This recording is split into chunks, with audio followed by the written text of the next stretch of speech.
जनपद उन्नाव के असोहा क्षेत्र में 3 दलित किशोरियों के बंधक हालत में मिलने से इलाके में सनसनी फैल गई। मिली युवतियों में से 2 की मौत हो गई, जबकि एक की हालत गंभीर बनी हुई है। आनन फानन में शासन प्रशासन अलर्ट हुआ और शवों को कब्जे में लेकर पोस्टमार्टम के लिए भिजवा दिया। इधर राजनीति गलियारे भी मासूम बच्चियों की दर्दनाक हत्या से गर्म हो गए। हर कोई बयानबाजी करने से पीछे नहीं हट रहा है, तो वहीं देखते ही देखते छोटा सा गांव खाकी के बूटों की गड़गड़ाहट से छावनी में तब्दील हो गया। वहीं पूरे मामले की गंभीरता को देखते हुए सूबे के मुखिया योगी आदित्यनाथ ने ट्वीट करते हुए घटना को अत्यंत दुर्भाग्यपूर्ण बताया और उन्होंने डीजीपी यूपी को पूरे प्रकरण की रिपोर्ट उपलब्ध कराने के निर्देश दिए। वहीं अस्पताल में भर्ती पीड़िता को सरकारी व्यय पर बेहतर से बेहतर निःशुल्क इलाज सुनिश्चित कराने के आदेश दिए हैं। वहीं शासन प्रशासन ने मामले को गंभीरता से लेते हुए घटना को जल्द से जल्द खोलने के लिए कई टीमों का गठन किया। वहीं शव के पोस्टमार्टम करने के लिए एक पैनल का गठन किया गया। इस मामले को लेकर मौजूदा सरकार के खिलाफ सपा बसपा कांग्रेस ने घेराबंदी करनी शुरू कर दी। वहीं प्रदेश के मौजूदा अधिकारी घटना स्थल पर पहुंच गए। जानकारी के अनुसार जनपद उन्नाव के थाना असोहा क्षेत्र के बुबरहा गांव में रोज की भांति गांव की दलित युवतियां गेहूं के खेत में घास काटने गई थीं, लेकिन लौटकर घर नहीं पहुंची। परिजनों ने जब खोजबीन की तो सामने का दृश्य देखकर पैरों तले जमीन खिसक गई, मानो आसमान फट गया और कलेजा मुंह को आ गया। इस बड़ी घटना ने सभी को हैरान कर दिया। हत्यारे घटना को अंजाम देकर जुर्म की काली अंधियारी गलियों में निकल गए। ये हमारी प्लान के लिए जेसीबी लाई जा रही है। जब तक पीएम रिपोर्ट नहीं क्या करना चाहता है प्रशासन, और जब तक सीबीआई जांच हमें लिखकर नहीं देगी तब तक ऐसे कुछ नहीं होने वाला है। नहीं तो यहाँ से हम हाथ ले जाने देंगे। तो हम परी रहे। तो कैसे, मतलब कि उसके हाथ पैर बंधे हुए थे? हाथ पैर न बंधे रहे, ऐसे परे रहे इससे। तो आपको किसी पे आशंका है? हमको कोई शंका नहीं है। हम किसी के कही दे साहब, बताओ हम जब देखा नहीं ना किसके कही दे। कितने समय घटना है? शाम को? शाम को हम उधेरे भैंसी कमते लान है, अरे उधेरे से जुड़े तक लान है, वही की बाद में चारा पानी कीन है। तब हम कहा हमारी लड़की पता नहीं कहाँ, तो हम खोज करे लागे। सबसे पहले वहाँ लड़की किसने देखा था? सबसे पहले लड़की जिसकी लड़की खत्म हो गई वो ने देखा पहले। फिर वही तो कोई जहर खाने की सूचना है कि जहर खाया है? अब हम जहर पहर का जाने का खाए नहीं का नहीं का, जब हमारे रहे हो तो कहीं तो खाए नहीं है।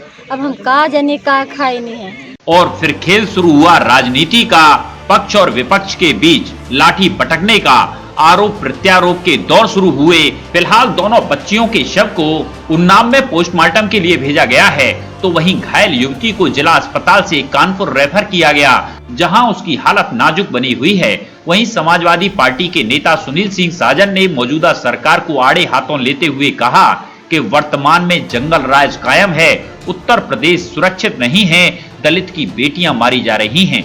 वहीं सपाइयों के बयान पर पलटवार करते हुए पूर्व विधायक अनिल सिंह ने मीडिया को बताया कि विपक्ष लाशों पर राजनीति करने आया है, जबकि घटना को संज्ञान में तत्काल लेकर शासन प्रशासन अलर्ट मोड पर दिख रहा है। जल्द ही हत्यारे सलाखों के पीछे होंगे। वहीं एसपी उन्नाव ने मामले की गंभीरता को देखते हुए इसमें कई टीमों का गठन किया है। जल्द ही इस मामले का खुलासा कर दिया जाएगा। कल दिनांक 19/2/2021 को बहुजन समाज पार्टी का प्रतिनिधिमंडल आदरणीय बहन कुमारी मायावती जी के निर्देश पर उन्नाव जनपद की असोहा थाना के अंतर्गत बबुरहा गांव में 2 बेटियों की हत्या व एक मरणासन्न होने के संबंध में बहुजन समाज पार्टी के पूर्व कैबिनेट मंत्री माननीय गैरचर दिनकर जी, माननीय नौशाद अली साहब पीड़ित परिवार से मिलने 11 बजे जाएंगे। आज उन्नाव की घटना ने फिर एक बार हमको, आपको, सबको, पूरे प्रदेश को शर्मसार कर दिया है। और ये अब तो तय हो गया है कि पिछड़े दलित समाज की बेटियां कतई सुरक्षित नहीं है। उत्तर प्रदेश में जंगल राज है। उत्तर प्रदेश में किसी भी बेटी की इज्जत आबरू कोई लूट सकता है। उसकी जान इतनी सस्ती हो गई है और उन्नाव की पुलिस लगातार उस घटना को दबाना चाहती है। जिस तरीके से 2 बेटियों की डेड बॉडी को उन्नाव पुलिस जीप में डाल करके ले गई आनन फानन में। परिवार बिलख रहा है, रो रहा है, उसकी कोई सुन नहीं रहा है। परिवार को ही धमकाया जा रहा है, परिवार को ही समझाया जा रहा है। हमें आशंका है कि उन्नाव की घटना को बीजेपी सरकार और उन्नाव की पुलिस हाथरस जैसी घटना न बना दे। तो हमारी सरकार से मांग है कि दोनों बेटियों की जो पोस्टमार्टम हो, एक पैनल बना करके पोस्टमार्टम हो और इस घटना की जांच अलग टीम करे, क्योंकि उन्नाव की पुलिस तो लगातार बचा रही। 5 बजे खबर हो गई थी, अभी तक आखिर क्यों छिपाया जा रहा है?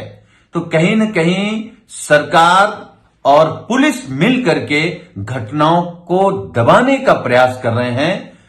हम सब परिवार के साथ हैं और हम सब लड़ाई लड़ेंगे। ये देखिए, जो धरना दे रहे हैं ये राजनीतिक लोग हैं और राजनीतिक लोग चाहते हैं कि सबको न्याय मिले, तो वो सरकार हमारी पहले से कर रही काम। और सरकार पूरी तरीके से रात से ही, जब से घटना की जानकारी हुई, हम मंत्री सारे लोग इस पे नज़र बनाए हैं और हमारे आला अफसर यहाँ पे आप लोग को देख ही रहे हैं रात से। और कुछ लोग यहाँ बाहर ही घुस आए हैं जो अपना एक मूवमेंट चला रहे हैं। चुनावी माहौल है, क्योंकि यहाँ भी प्रधानी का, ग्राम पंचायतों का, इसका सब चुनाव है, तो अपने अपने लोग दुकानें लगाए हुए हैं। तो उसमें हमको लगता है कि आपत्ति ना हमको होनी चाहिए ना आपको होनी चाहिए। इनका अपना काम है, हमारा अपना काम है। परिवार का जो परिजन है, उनका सुबह आरोप था कि उनके करीब 4 सदस्य उनको रात में ही पुलिस ने थाने में बैठा लिया। जिसने आरोप लगाया है, अगर वो मेरे सामने ले आएंगे तो हम भी पूछ लेंगे। मुझे लगता है कि परिवार से अभी मैं मिल के आया, उन्होंने कहा मैंने तो किसी से कुछ बोला नहीं और ना ही मैंने कोई बयानबाजी ऐसी की है कि हम तो ये कह रहे हैं कि हमारी किसी दुश्मनी ही नहीं थी, हमारी बच्चियों से किसी ने कभी बदतमीजी नहीं की थी, क्योंकि पूर्वा के विधायक हम हैं। और मुझे लगता है कि यहाँ होगा वही जो होगा सही, अन्यथा नहीं। ये मेरा नारा है शुरू से। तो मैं राजनीति में आया हूँ लोगों को हमेशा न्याय दिलाने के लिए। भारतीय जनता पार्टी और आप परिवार के साथ किस तरीके से खड़े हैं? पूरी तरीके से खड़े हैं, हर प्रकार से खड़े हैं। शासन प्रशासन खड़ा है, न्याय दिलाने के लिए खड़ा है। जो भी उनकी मांग डिमांड होगी उस पर हम लोग बिल्कुल खरा उतरने की कोशिश करेंगे। रहा मामला जो जैसे अभी मुर्दाबाद जिंदाबाद कर रहे हैं, तो इनकी ये सब बाहरी के लोग हैं, हमने भी पता कराया। तो यहाँ कोई हमारे क्षेत्र का नहीं है, ना ही जिले का कोई है। सपा के कुछ लोग हैं, तो अपना बात रख दी, हमने उनसे बात कर लिया। उन्होंने कहा क्या लग रहा है आपको, क्या मकसद है इनका? इनका मकसद, देखो मकसद क्या होता है। अभी मैंने बताया ना कि परिजीवी और आंदोलनजीवी में अंतर आपको जानकारी हुई होगी। तो ये असोहा थाने में आज 3 लड़कियां अपने ही खेत में जो है बेहोशी के हालात में मिली थी, जिनको हॉस्पिटल में भेजा गया था, जिसमें से 2 की वहाँ पे डेथ हो गई है और 1 को डिस्ट्रिक्ट हॉस्पिटल के लिए रेफर किया गया है, जिसका ट्रीटमेंट जो है वहाँ पे चल रहा है। इसमें प्रथम दृष्टया यही चीज़ें संज्ञान में आई है कि ये घास काटने के लिए गई थी और घर वालों ने ना मिलने पे, ढूंढने पे ये वहाँ पे पाई गई। और ये भी देखा गया है कि घटनास्थल पे काफ़ी झाग वगैरह पड़ा था और डॉक्टर के द्वारा भी प्रथम दृष्टया इसमें पॉइजनिंग के सिम्टम्स बताए गए हैं। अन्य सभी घटनास्थल पे उपस्थित लोगों के बयान दर्ज करके और जाँच की जा रही है, गहराई से जाँच की जा रही है और आवश्यक विधिक कार्रवाई की जा रही है। जब यहाँ मरीज यहाँ पर आई है तो बिल्कुल गैस्ट्रिक में आई थी, उसकी सांस बिल्कुल उखड़ रही थी, मुंह से पूरा झाग आ रहा था, मुंह के अंदर पूरा सेक्रीशंस बहुत भरे हुए थे और उसकी प्यूपिल बिल्कुल कॉन्स्ट्रिक्टेड थी और कोई रिस्पॉन्स नहीं कर रही थी, टोटली अनकॉन्शियस। अभी भी हम लोग तब से उसको मैनेज कर रहे हैं, उसको पूरा ऑक्सीजन दिया जा रहा है। अभी तो हमने उसको जो उसके पल्मोनरी एडिमा में हैंड अप कर रही थी, उसका ट्रीटमेंट चल रहा है, इलाज करा दिया, गैसेस लगाया, प्रोटीन लगाया और बाकी जो भी दवाइयाँ हैं। अभी फिलहाल अभी हमने उसको इंट्यूबेट भी कर दिया है। इंट्यूबेट इसलिए कराया है कि उसका जो लंग्स में पानी भर गया है उसको निकाल सकते हैं, उसको भी निकाल रहे हैं हम लोग। लेकिन इस समय जो उसकी स्थिति है उससे ऐसा लग रहा है उसका ब्रेन का थोड़ा डैमेज हो रहा है, एनॉक्सिया में गई है, तो क्रिटिकली इल है, बचने की उम्मीद इस समय बहुत ज़्यादा। क्या लग रहा है सर, किस वजह से कुछ ऐसा लग रहा था में आ रहा? उसके साइंस जो है वो ऐसा लग रहा है कि ऑर्गेनोफॉस्फोरस पॉइजनिंग हुई है। ऑर्गेनोफॉस्फोरस होता है जैसे जो कीटाणुनाशक दवाएं यूज होती हैं, जो उस समय इसके क्लिनिकली जो लग रहा है। अदरवाइज पॉइजनिंग में जो हिस्ट्री होती है वो बहुत इंपॉर्टेंट होती है, क्या लिया है। Thank you.